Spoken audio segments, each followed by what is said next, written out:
अब ये जनसंख्या असंतुलन का भयावह स्थिति है, लेकिन ये आती कैसे है? ये आती है जो बहुसंख्यक समाज है वो जब बच्चे पैदा कम करना शुरू कर देता है। पहले हिंदुओं में आशीर्वाद दिया जाता था महिला को, अष्टपुत्र सौभाग्यवती भव। अभी तो कई लोगों ने सुना भी नहीं होगा, महिलाओं ने भी, लेकिन अगर घर में बुजुर्ग महिला होगी तो जरूर सुना होगा कि पहला ऐसा दिया जाता था, लेकिन अब नहीं दिया जाता है। अब हिंदू ने तो हम दो हमारे दो का जो नारा था, ये कानून नहीं था, ये क्या था? नारा था। लेकिन ये नारा 1952 में दिया गया, हिंदुओं ने उसको वेद मंत्र की तरह मान लिया और इसको अपने बच्चे घटाना घटाना घटाना शुरू कर दिया।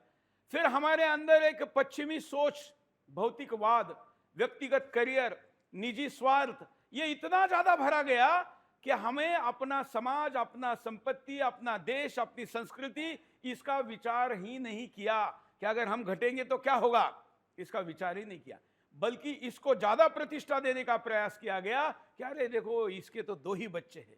अब क्या प्रतिष्ठा दे रहे हैं? देखो इसका तो 1 ही बच्चा है, देते हैं ना, वो भी अपने आप को बड़ा मॉडरेट कह रहे, 1 ही बच्चा पर्याप्त है, लड़का हो लड़की हो 1 ही पर्याप्त है। वो ये समझ ही नहीं रहा है कि अगर उसको अपना वंश चलाना है, मतलब मैं उसके घर का वंश नहीं कह रहा हूं, हिंदू वंश अगर चलाना है तो आपको 2.3 का मिनिमम एवरेज रेशो मेंटेन करना होता है। मतलब अगर कोई 2 पैदा करेगा तो किसी ने 3 पैदा करेंगे तो हिंदू बचेंगे, मेंटेन रहेंगे। वो भी स्थिति हमने पार की है। और अब तो ये भी फैड हिंदुस्तान के युवाओं में फैलाया जा रहा है कि लड़का लड़के से शादी करे, लड़की लड़की से शादी करे। और हमारे देश का मूर्ख कोर्ट, मैं बड़ा ही जिम्मेवारी के साथ शब्द प्रयोग कर रहा हूं, हो सकता है इससे कारण मेरे ऊपर कार्रवाई हो तो हो, लेकिन जिसको धर्मशास्त्र का, समाजशास्त्र का कोई ज्ञान नहीं है, वो उसका निर्णय करने का क्षेत्र नहीं है, लेकिन उसमें अतिरेक करके कहता है कि हां लड़का लड़के से, लड़की लड़की से शादी कर सकता है। अरे आपके बच्चे करे तो आप करने देंगे? नहीं, लेकिन आप हमारे बच्चों के लिए ऐसा कानून लाएंगे। ये ट्रेंड सेट किया जा रहा है। अब एक नया ट्रेंड आया है, दुर्भाग्य से हमारी सरकारें भी उसका शिकार हो रही है। आप जानते हैं अब एक नया ट्रेंड आया है कि लड़का लिंग परिवर्तन करके लड़की बने और जो लड़की है वो लिंग परिवर्तन करके लड़का बने। इसके भारत में भी ऑपरेशन शुरू हो गए हैं। भारत किसी को उपचार के लिए जो आयुष्मान भारत नाम की योजना में पैसे देता है, उसमें इसको पैसे दिया जाता है। मतलब आपका बच्चा विदेशी संस्कृति और षड्यंत्र का शिकार होकर अगर लड़का से लड़की बनना चाहेगा तो सरकार पैसे देती है ऑपरेशन के लिए। ये गलत है क्या? नहीं है। ये गलती इस देश में हो रही है। हमें हमारी संख्या कम करने के लिए ये सारे षड्यंत्र चलाए जा रहे हैं और इन सारे षड्यंत्रों का परिणाम ये रहा कि आज हिंदू घट रहा है। घटकर कितना हो गया है? तो आज वर्तमान भारत जो राजनीतिक नक्शा है आज का, मैं अखंड भारत का नहीं कह रहा हूं, उसमें भी 33% हिस्से में वो नहीं है। और ये 2011 की जनगणना है। अगर ये जनगणना में 2021 की करता तो ये संख्या 13 राज्यों की हो चुकी होती और हमारे यहाँ पर कुल राज्यों के आधी संख्या करीब करीब हम हिंदू उसमें अल्पसंख्यक हो चुके हैं। मुंबई जैसा शहर, कलकत्ता जैसा शहर हमारे हाथ से जा चुका है। मुंबई में अगले 5 साल बाद या 10 साल बाद वहां का कोई सांसद हिंदू नहीं रहेगा। ये वहां की स्थिति है। अब सोचो, ये जनसंख्या के असंतुलन का सच है। भयावह है कि नहीं? मैं आपको पूछ रहा हूं, भयावह है कि नहीं? है। लेकिन ये हिंदुस्तान समझ रहा है क्या? समझ रहा है? नहीं, क्योंकि हमारे यहां पर सोचने का काम हमारा है नहीं, ऐसा बनाया गया है। अरे जो राजा है वो सोचेगा, अब भाई राजा थे, ईमानदार होते थे, प्रजा को अपने बच्चों की तरह मानते थे और इसलिए राजवंशों के अगर एवरेज आयु निकालेंगे तो 16 से 24 साल होती थी। कुछ ही राजा 50 साल तक, 40 साल तक पहुंच पाते थे। क्यों? क्योंकि सारे बच्चे धर्म के लिए, राष्ट्र के लिए, राज्य के लिए कुर्बान, बलिदान दिए जाते थे। लेकिन तब सोचते थे, तब अच्छे लोग थे। लेकिन अब तो षड्यंत्रकारी आ गए। अब तो लोगों को देश से ज्यादा मतलब अपनी खुर्ची से है, लोगों को देश से, धर्म से ज्यादा मतलब अपनी सत्ता से है। ऐसे समय में इतनी बड़ी विकराल समस्या को भी लोग समस्या मानने को तैयार नहीं है। मैं तो कहता हूं कि हिंदुस्तान में इस वक्त अगर सबसे बड़ी अगर कोई समस्या है तो वो घटता हिंदू और बढ़ता मुसलमान ही है और कोई नहीं है। और इसलिए इस समस्या पर अगर अभी काम नहीं किया जाएगा तो फिर हमारा भी बांग्लादेश होना तय है। अरे भाई, हमारा बांग्लादेश होगा ये कहने की जरूरत क्या है? हमारा बंगाल बांग्लादेश हुआ कि नहीं? मैं आपको पूछता हूं, हुआ कि नहीं? हमारा कश्मीर बांग्लादेश हुआ कि नहीं?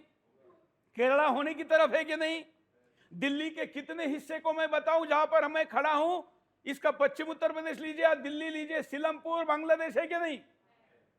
आज दिल्ली का सराउंडिंग पूरा घिरा हुआ है। दिल्ली पूरी सारे दिशा से घिरे हुए, दिल्ली की तरफ जाने वाला कोई भी रास्ता लीजिए वो हिंदू अल्पसंख्यक रास्ता हो गया है। आने वाले दिनों में दिल्ली की भी हालत कलकत्ता की होगी, कलकत्ता की हालत बांग्लादेश की होगी, बांग्लादेश की हालत अफगानिस्तान की जैसी होगी। क्योंकि अब बचे खुचे हिंदू भी वहां से जब निकल जाएंगे तो कट्टरता बढ़ते बढ़ते बढ़ते किधर जाएगी? हमारे पास ये 3-4 राज्यों का देशों का उदाहरण है, अफगानिस्तान हो जाएगा। आज अफगानिस्तान में एक भी हिंदू है क्या? नहीं। किसका था?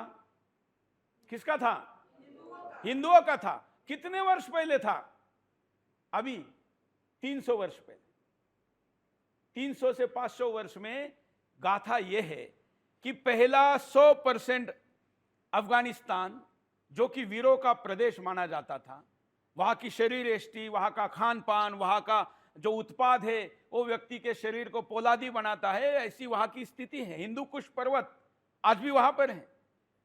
उन पर्वतों में रहने वाला हिंदू पराक्रमी था।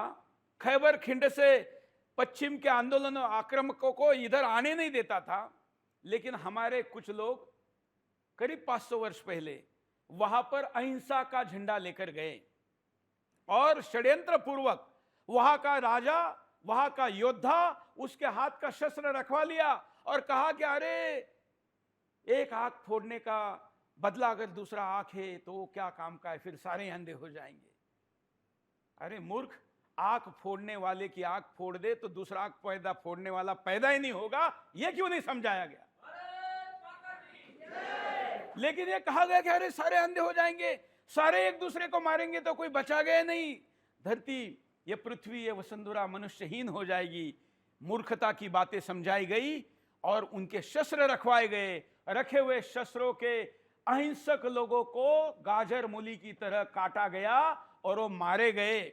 ये स्थिति अफगानिस्तान में पैदा हुई। आज अफगानिस्तान में आखिरी हिंदू, वहां से सिख को हम अपना हिंदू मानते हैं, आखिरी सिख अपने सर पे गुरु ग्रंथ साहब को लेकर आने का दुर्भाग्य हम सबको आंखों से देखना पड़ा कि हमारे अफगानिस्तान से आखिरी हिंदू आना हमको देखना पड़ा। दुर्भाग्यपूर्ण है कि नहीं?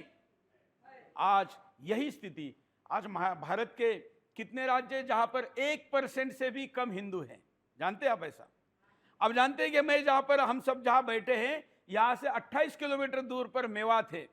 उस जिले में 118 गांव ऐसे हैं जिसमें एक भी हिंदू नहीं है।